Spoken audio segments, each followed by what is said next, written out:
Hey everybody, it's Kyla. Welcome to my channel where we talk about the stock market and the economy, amongst other things.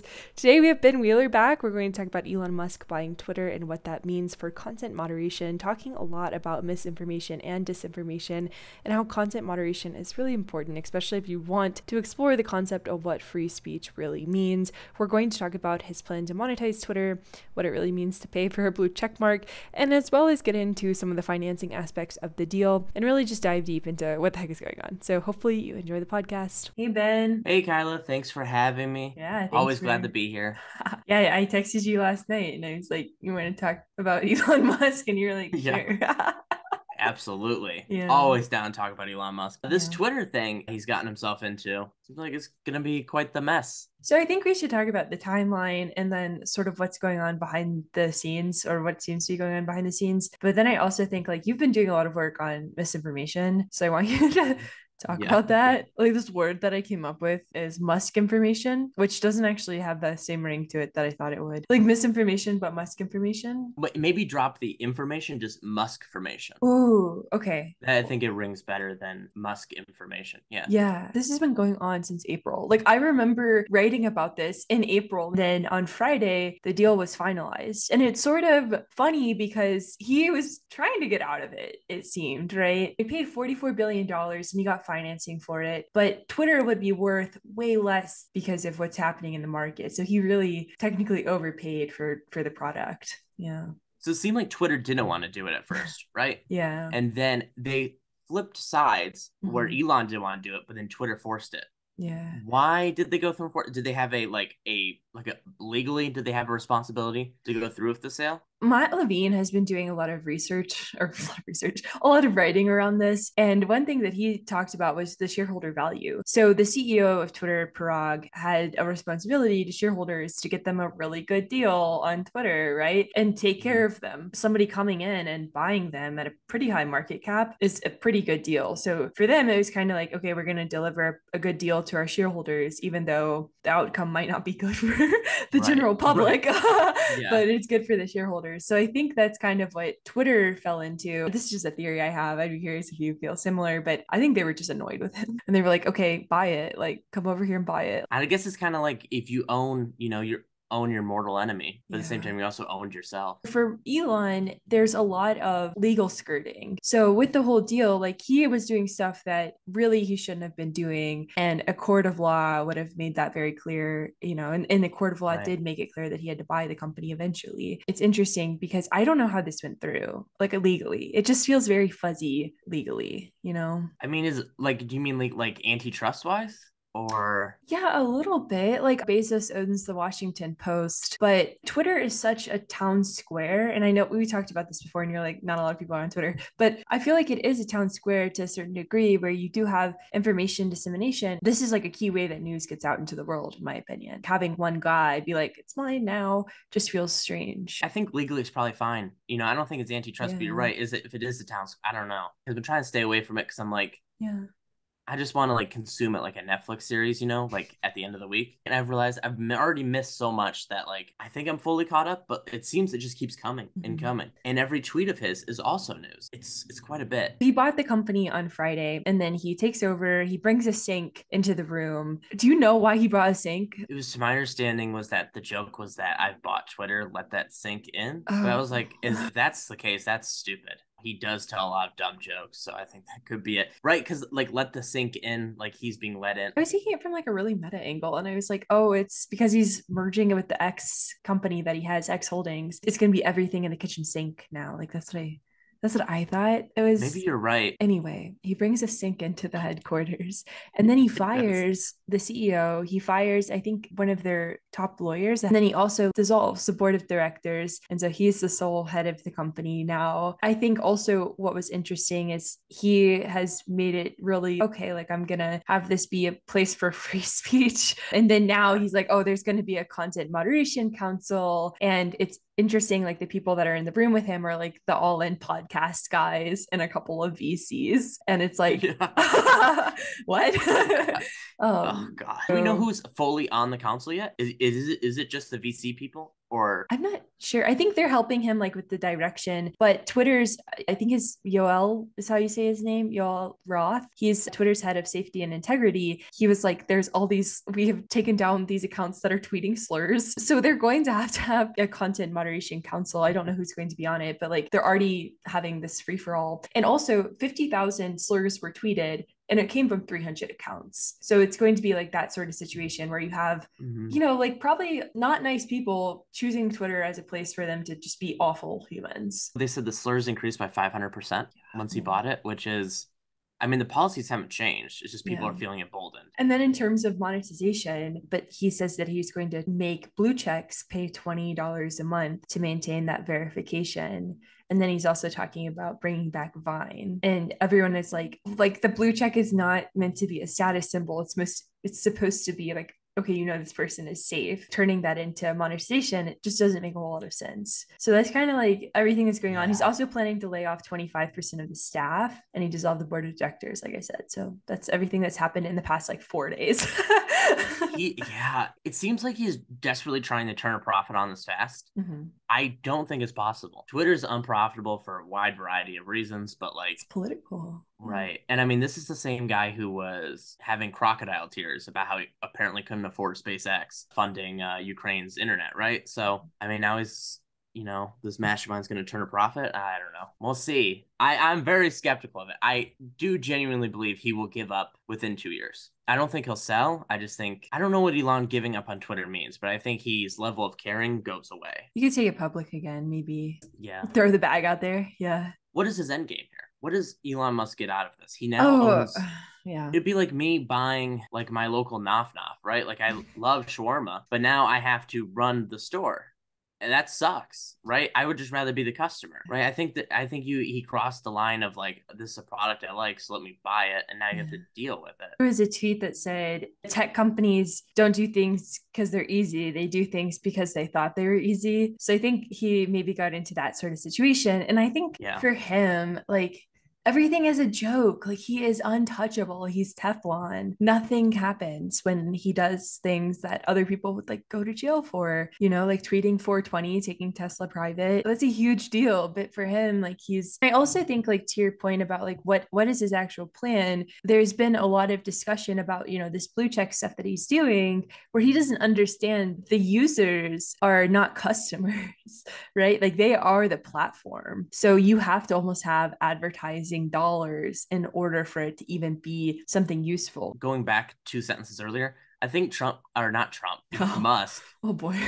Musk being held accountable for nothing, right? Nothing ever mattering when he does things. I think that has less to do with a cult of personality and more to do with the billions and billions of dollars he has. He fired the CEO. He fired a bunch of the C-suite people. He knows it's going to be expensive for them to take this to court. And for him, it's just like, you know, whatever, no big deal. I have billions and billions of dollars. Similar with Mark Zuckerberg and what Mark is doing with the metaverse. Like, if you have a bunch of money, you're just going to do things.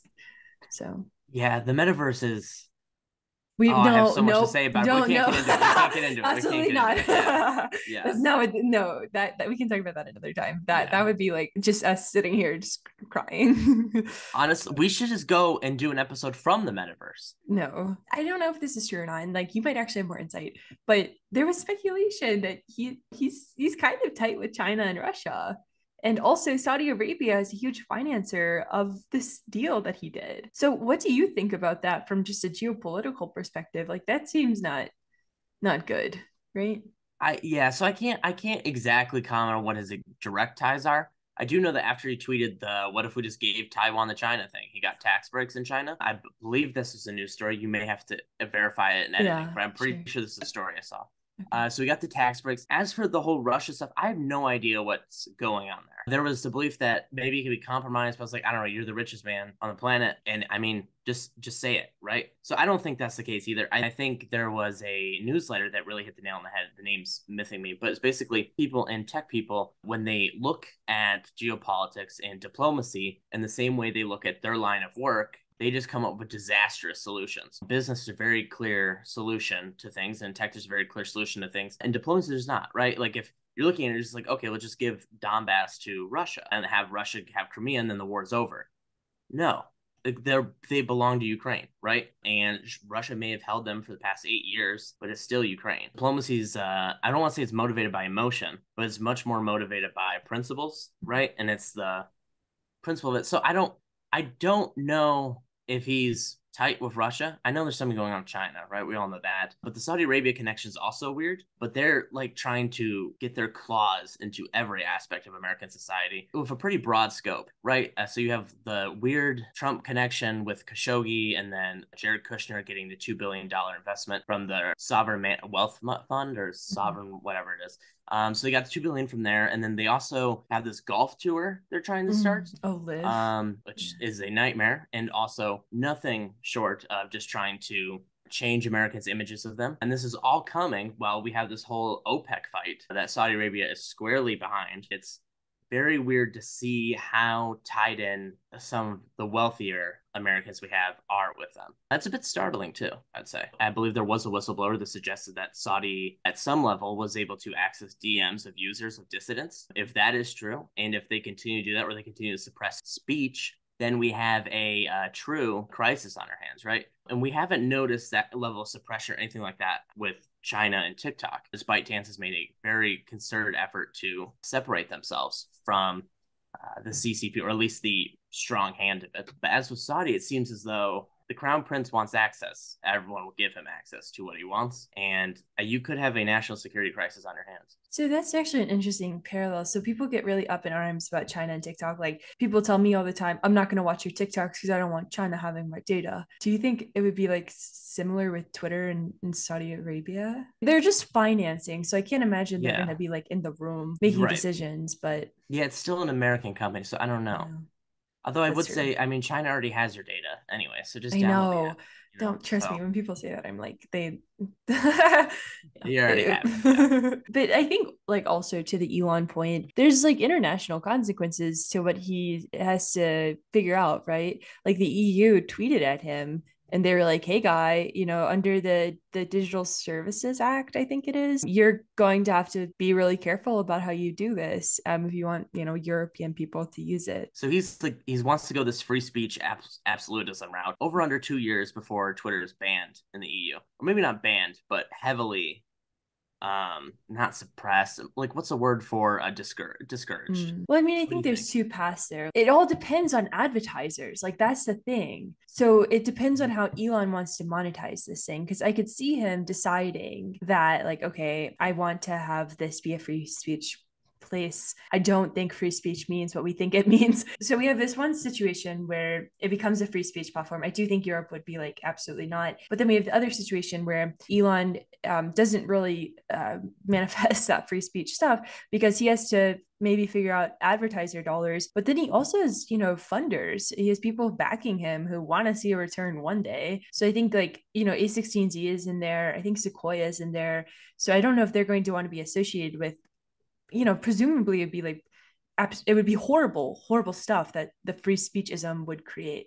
And can you explain like why free speechism is not really free speech and like what happens? Yeah, because like the whole town square idea is like all fine and dandy until like you think about who goes to like town meetings. It's like extremists, right? Which is disappointing, but also the free speechism is not really free speech in the sense of that if other people are made unsafe by your speech, then you're just suppressing their speech. And so when marginalized groups are silenced through bullying and racist campaigns and sexist campaigns, how is that free speech? If anything, it impends on their right to free speech. And so I think I don't think it'll work. And I think Elon Musk will learn the same lesson that Parler learned, which is that they had to start suppressing what people were saying, because turns out, people don't want to be in an unmoderated area or an unmoderated app. And they also, turns out, advertisers don't want the world's kookiest things your mom on Facebook thought of next to their ads. So, so I mean, it's really not free speech, and going back to the original question, but yeah, it's really not free speech in the sense of you can suppress others through your language. It's not free speech, but it's also, do they even want free speech? I believe Elon Musk wants free speech. Some of his followers, though, perhaps lean right. I don't think they want free speech. I think they want to be the deciders of free speech, because that is how they've deemed Twitter and the left rather than like, I don't know, just don't say bad, mean things, right? Those are two different things. Like, I think we're both all for the free speech, like saying what you want and a reasonable way, whatever that means. But like, if you're screaming at people online and harassing them, that does not create free speech for everybody, which would be the ultimate goal. Mm-hmm. And I agree with you that like, I think Elon has relatively, I guess, okay intentions about, okay, like we should have a platform where people can say what they want, like that makes total sense. But I do think like some of his followers are like, now I can be racist, and that's Right. not cool. Do you think Elon has realized that he's co-opted a dual fan base and that there are a lot of people who like him for his innovation, but there are also a lot of people who like him as some kind of symbol of an anti-woke? Do you think he quite understands that yet? I think so. Respect for what he's done. I respect what he's done and what he's built, but I do Right. think that like it's been weird. Like you saw Mark Andreessen from A16Z sort of take that path too, where it's anti-wokeism. David Sachs, who's part of the All In podcast crew. You've seen a lot of these middle-aged men deciding that this is some anti-woke movement that they're going to spearhead. So I do think he understands that part of the audience. I don't think he totally understands it because he's like, I'm going to bring back Vine. And that Right. playing to nostalgia is not what his audience wants, Yeah, the Vine is a weird angle, right? Is he trying to compete with TikTok and YouTube? I mean, I don't know. I think for him, it's like a nostalgia thing. So if I bring this back, people who maybe used Vine will come back over. Wait, what's that word? Nostalgia? Nostalgia. Huh? What? Nostalgia. It's pronounced nostalgia. No, it's nostalgia. Yes, dead serious. Oh, that's so embarrassing. Oh no, no. I mean you probably learned it reading. This is why I You can't can- run Twitter. I can say words. What were we talking about before this? Oh, We were talking about Vine, yeah. Yeah, I think if he thinks he's going to bring it back and it's going to be a competitor to TikTok or Shorts, I think he's out of his mind. It's too intense right now. Too much competition. I think Vine, like I don't think Vine will have the prodigal son story that perhaps he thinks it will. Vine was TikTok before TikTok, and they shut it down for some unidentified reason. And then 6 years later, another company made it and just named it Musically/TikTok. So yeah. There was did you ever read the text that he sent back in, like it was like pages and pages of text that he was like talking to people about Twitter with? Oh, those are real. Yeah. I watched it. I thought someone on TikTok was doing it as like a joke. No. When they were like reading the text, I was like, oh, these are hilarious. Like, this is totally what a psycho billionaire would say. I didn't realize they were real. They were court. Oh, no. Yeah. They were presented in court. And in that, he was talking about like making Twitter like a decentralized network. And there's this thread from croissant.eth, I think. And I want to read the final tweet because he's talking about like SBF, who's the head of FTX, and then he was talking to Jack Dorsey about it. Plan B, so this is Elon's plan B for Twitter that he was texting back with SBF about. My plan B is a blockchain-based version of Twitter where the tweets are embedded in the transaction as comments. So you'd have to pay maybe 0.1 Doge per comment or repost of that comment. So it wouldn't be relying on advertiser dollars, but rather that transactional-based, blockchain-based network. Stupid. Like I don't know, what other someone once came to me like 5 years ago. They said, what if people could just buy votes? Like they could just be like, okay, I'm gonna buy 1 million votes. Yeah. And like, shouldn't they have a bigger say based on how much money they have? And I was like, have you not learned anything from like any of European history or anything like that? Like the whole revolution thing. So yeah, no, that sounds dumb. And it also sounds like a good way to just create a more public version of a Slack channel. Right? Like, I mean, you have to be hired by the company to chat in a Slack channel. Similarly, like, what is this going to be, a read-only thing? I think I have some pretty cool thoughts, but I'm not paying to put them online. So, if anything, he should be paying us to share our thoughts, right? The users of the product, yeah. We talked a lot about thoughts and like sharing thoughts in the product itself, but I think like one big concern just in general right now as we go into midterms is misinformation. I am the king of misinformation. You go on any of my TikTok comment sections and you will just see I'm not the king of I'm the king of fighting misinformation. Right. I don't spread it. Big distinction there. Yeah. But yeah, so essentially all misinformation starts with disinformation, right? Now there are some like misinformation things, like when last time we did this, I told everyone your name was Kyla's can. Actually that was disinformation because I knew it wasn't.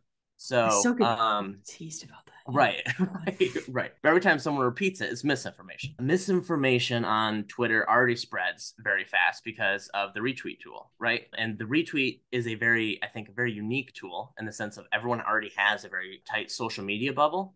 And so when someone retweets something, there's a belief of like, oh, this is legit. And my friend thinks this is important, so I should read it, right? And so I think in that principle, in theory, it's very cool. It's very smart, and it could really amplify conversations. However, humans are humans, and so like if anything, it actually just spreads misinformation faster, right? It doesn't make things smoother, right? And that's how it spreads like wildfire, faster than any other platform. And misinformation is more rampant on Twitter than it is TikTok, which is that's a high bar to clear.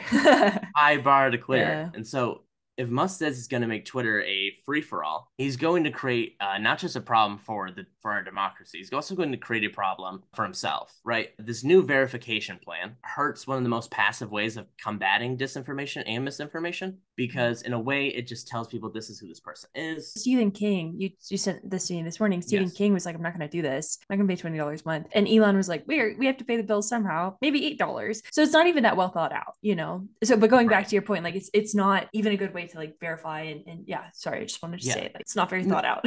Oh, absolutely. Right. So like in theory, like there is an over verification problem.